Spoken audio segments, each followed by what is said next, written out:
கிரகங்களின் கூட்டமைப்பு, நேரடி பார்வை, குரு பகவானுடைய பார்வை, சனி பகவானுடைய பார்வை, கண்டகச்சனி அனுபவித்தாலும் 75% நன்மை தரும், 25% தாக்கத்தை கொடுக்கும்.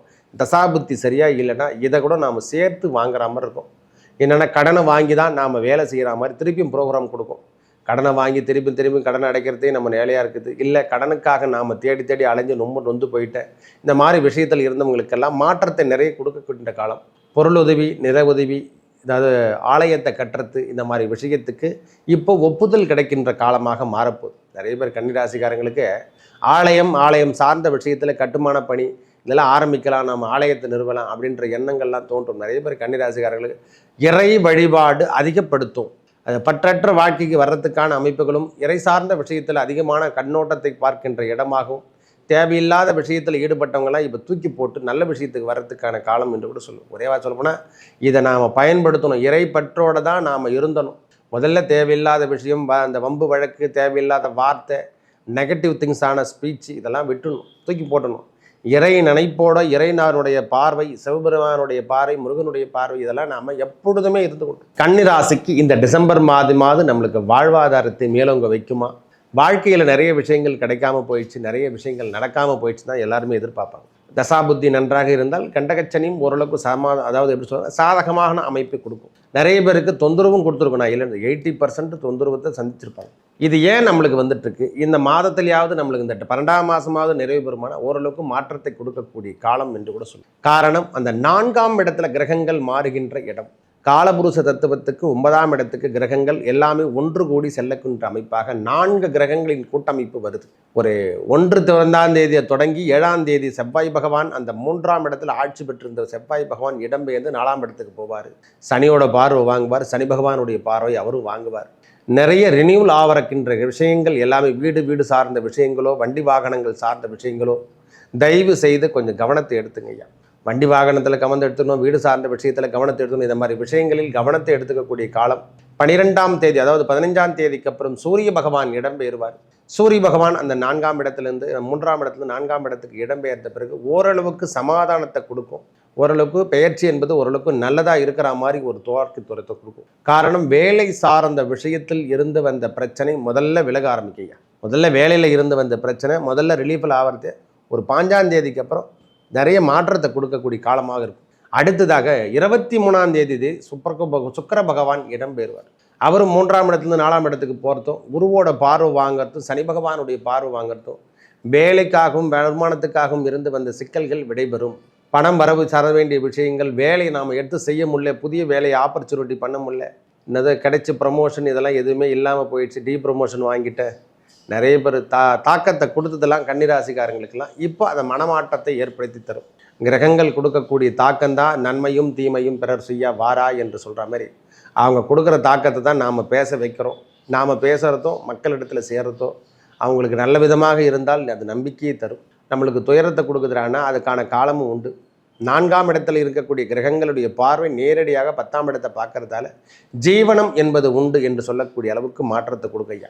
எப்போ சூரியன் 15ஆம் தேதிக்கு அப்புறம் இடம்பெறாரோ அப்போவே நம்மளுக்கு ஜீவனம் என்பது கண்டிப்பாக நன்றாக இருக்கும். கவலையே படாதீங்க. வருமானம் என்பது இது வரைக்கும் இல்லாமல் இருந்தால் இனிமேல் வருமானம் தருகின்ற அமைப்பு கன்னிராசிக்காரங்க கண்டிப்பாக எதிர்பார்க்கலாம். வேலையாகட்டும், வேலை சார்ந்த விஷயங்களாகட்டும், குடும்பமாகட்டும், கல்வியாகட்டும், எதுலேயும் படிப்பு சரியான முறையில் ஏறலை அப்படின்னு சொன்னவங்களுக்கு கூட இந்த முறை நல்ல விஷயங்கள் நடக்கிறதுக்கான வாய்ப்புகள் தேடி வரும்.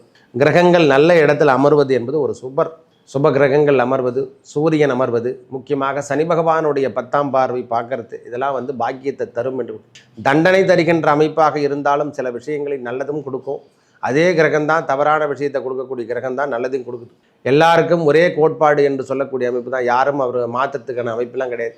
சனி பகவானை பொறுத்த வரைக்கும் எனக்கு சொந்தக்காரங்கெல்லாம் அவரெல்லாம் பார்க்க மாட்டார். ஒரே அடி.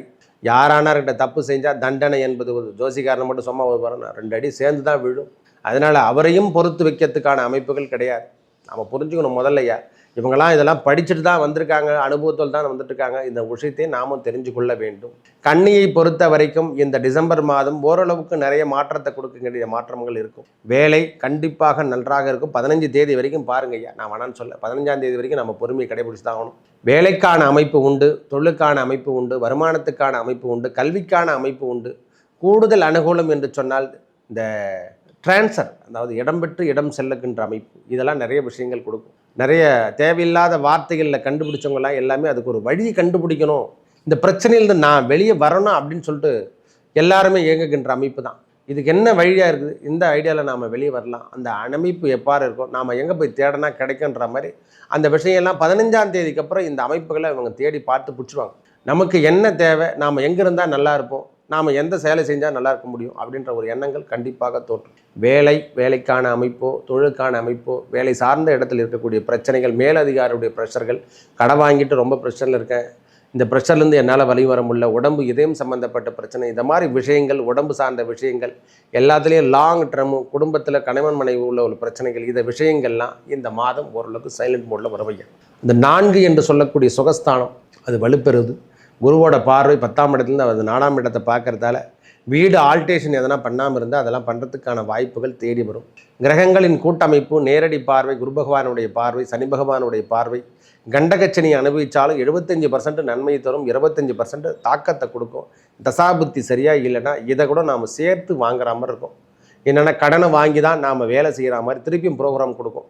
கடனை வாங்கி திருப்பி கடனை அடைக்கிறதே நம்ம வேலையாக இருக்குது. இல்லை கடனுக்காக நாம் தேடி அலைஞ்சு நொந்து போயிட்டேன், இந்த மாதிரி விஷயத்தில் இருந்தவங்களுக்கெல்லாம் மாற்றத்தை நிறைய கொடுக்கக்கூடிய காலம். பொருள் உதவி, நில உதவி, அதாவது ஆலயத்தை கட்டுறது, இந்த மாதிரி விஷயத்துக்கு இப்போ ஒப்புதல் கிடைக்கின்ற காலமாக மாறப்போகுது. நிறைய பேர் கன்னிராசிக்காரங்களுக்கு ஆலயம் சார்ந்த விஷயத்தில் கட்டுமான பணி இதெல்லாம் ஆரம்பிக்கலாம், நம்ம ஆலயத்தை நிறுவலாம் அப்படின்ற எண்ணங்கள்லாம் தோன்றும். நிறைய பேர் கன்னிராசிக்காரங்களுக்கு இறை வழிபாடு அதிகப்படுத்தும். அது பற்றற்ற வாழ்க்கைக்கு வர்றதுக்கான அமைப்புகளும், இறை சார்ந்த விஷயத்தில் அதிகமான கண்ணோட்டத்தை பார்க்கின்ற இடமாகவும், தேவையில்லாத விஷயத்தில் ஈடுபட்டவங்களாம் இப்போ தூக்கி போட்டு நல்ல விஷயத்துக்கு வர்றதுக்கான காலம் என்று கூட சொல்லுவோம். ஒரேவா சொல்லப்போனால் இதை நாம் பயன்படுத்தணும், இறை பற்றோடு தான் நாம் இருந்தணும். முதல்ல தேவையில்லாத விஷயம், அந்த வம்பு வழக்கு, தேவையில்லாத வார்த்தை, நெகட்டிவ் திங்ஸான ஸ்பீச் இதெல்லாம் விட்டுணும், தூக்கி போட்டணும். இறை நினைப்போட, இறைநானுடைய பார்வை, சிவபெருமானுடைய பார்வை, முருகனுடைய பார்வை, இதெல்லாம் நாம் எப்பொழுதுமே இருந்து கொண்டு. குருவோட பார்வை இருக்கணும் சாமி. 7ஆம் அதிபதி அவர் தான், அவரே தான் 4ஆம் அதிபதி. அவர் சுகஸ்தானாதிபதி தான் 7ஆம் அதிபதி. 10ஆம் இடத்துல இருந்தாலே கர்ச்சிக்கும் யோகம் என்று சொல்லக்கூடிய அமைப்பும் உண்டு. நிறைய பேர் ஃபோனில் என்னை திட்டுவாங்க, நான் வேணான்னு சொல்லலை. ஏன்னா அவங்க இருக்கிற சூழ்நிலை வேறு. 6 மணிக்கு அப்புறம் பேசினா அது ஒரு பஞ்சாயத்து ஆகிடும். அதனால் நானும் அதே மாதிரி சூழ்நிலைக்கு நான் மாற வேண்டிய காலமாக இருக்கும். கன்னிராசிக்காரங்கள் நிறைய பேர் என்கிட்ட பேசியிருக்காங்க, தேவையில்லாத வார்த்தையெல்லாம் வந்திருக்கும். நீ என்ன அப்படி சொல்லிட்டாடா அப்படின்னு சொல்லிட்டு கூட கேட்குறாங்க. அதனால் நாம் எதை செய்கின்றோமோ அதை தான் நம்மளுக்கு நற்பலங்களை கொடுக்கும். நாம் நல்ல விதமாக எடுத்துக்கினா அது நல்லதை கொடுக்கும். தேவையில்லாத விஷயத்தை நாம் எடுத்துக்கொண்டால் அது தேவையில்லாத விஷயத்தை நாமளே தேடி போய் தெரிஞ்சுக்கிறது. இதிலே தெரிஞ்சுக்கலாம், நன்மையும் தீமையும் பிறர் செய்ய வாரா என்று ஏன் சொன்னாங்க. இதுதான் உலகத்தில் அப்படி தான் சொல்லியிருக்காங்க. நல்லதை தான் சொல்லி பாராட்டணும். சில விஷயங்கள் தவறாக இருந்தால் அதிலையும் மாற்றி இருக்கு. உடல் பாகம் என்று சொன்னால் அந்த அடிவயிறு சம்பந்தப்பட்ட பிரச்சனை கொஞ்சம் கொடுக்கும் ஐயா. இந்த மாதிரி விஷயங்களை தகத்தெறிவது, வம்பு வழக்குகளில் தேவையில்லாத விஷயத்தில் தலையிடாமல் இருக்கிறது. சொத்துக்கள் சார்ந்த விஷயம் அப்படின்னா, சொத்துக்கள் எதனா ஒன்று நம்மளுக்கு விற்க முடியாமல் இருந்தாலோ, இல்லை லேண்டு சேல்ஸ் ஆகாமல் இருந்தாலோ, அதெல்லாம் சேல்ஸ் ஆகிறதுக்கான பாக்கியம் எல்லாம் கிடைக்க ஐயா. கவலையப்படாதீங்க. வேலை புதிய முயற்சி ஏற்படுத்தும். அதாவது இந்த வேலை விட்டுடலாம், வேறு வேலைக்கு போயிடலாம், இல்லை இடம் விட்டு இடம் சென்று விடலாம் என்ற எண்ணம் எல்லாம் இந்த நேரத்தில் உருவாகும். இங்கே காலி பண்ணிவிட்டு நம்ம சொந்த ஊர் விட்டு கொஞ்சம் வெளியூர் போயிடலாமா அப்படின்ற எண்ணம் எல்லாம் உருவாக்கத்துக்கான காலம் ஏற்படுத்தும். சின்ன தாக்கத்தெல்லாம் கொடுக்கும். அந்த இடம் விருத்தி அடையுதுன்னா அதை சுத்தம் படுத்தி விருத்தி அடையும். ஒரு 15ஆம் தேதிக்கு அப்புறம் இந்த மாற்றங்கள் கொடுக்கும். அதாவது சுபத்தன்மை இருக்கின்ற வேலையில் எதுவுமே பண்ண முடியல, நான் வீட்டிலே அடைஞ்சிருக்கேன் அப்படின்றவங்களுக்குலாம் இந்த முறை வேலை கன்ஃபார்ம் பண்ணிவிடுங்க. இந்த மாதமே அதுக்கான வேலைக்கான கன்ஃபார்ம் பண்ணி நம்மளை எங்கன்னா ஒரு இடத்துல ஜாபுக்கு போய் உட்கார வச்சு தான் மறுவேலை பார்க்கும். இதை தனி முயற்சி இல்லைனாமல் இறைவனுடைய முயற்சியோடு நம்மளுக்கு சேர்த்து செயல்படுத்த போகிறேன்.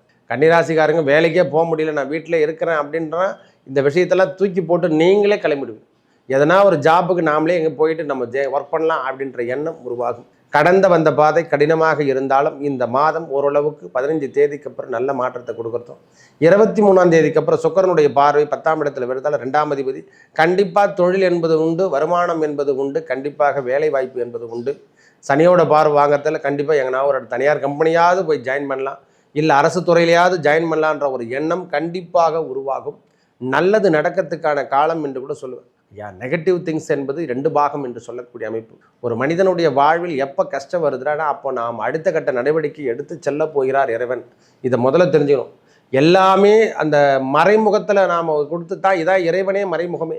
மறைபொருள் எது நடக்கிறது, எது செய்யறது, யாரை வச்சு இதை செய்யறது நடத்துறது, இதெல்லாம் தெரிஞ்சுக்கினாவே நாம் இந்த யுகத்தை தாண்டி வரலாம்.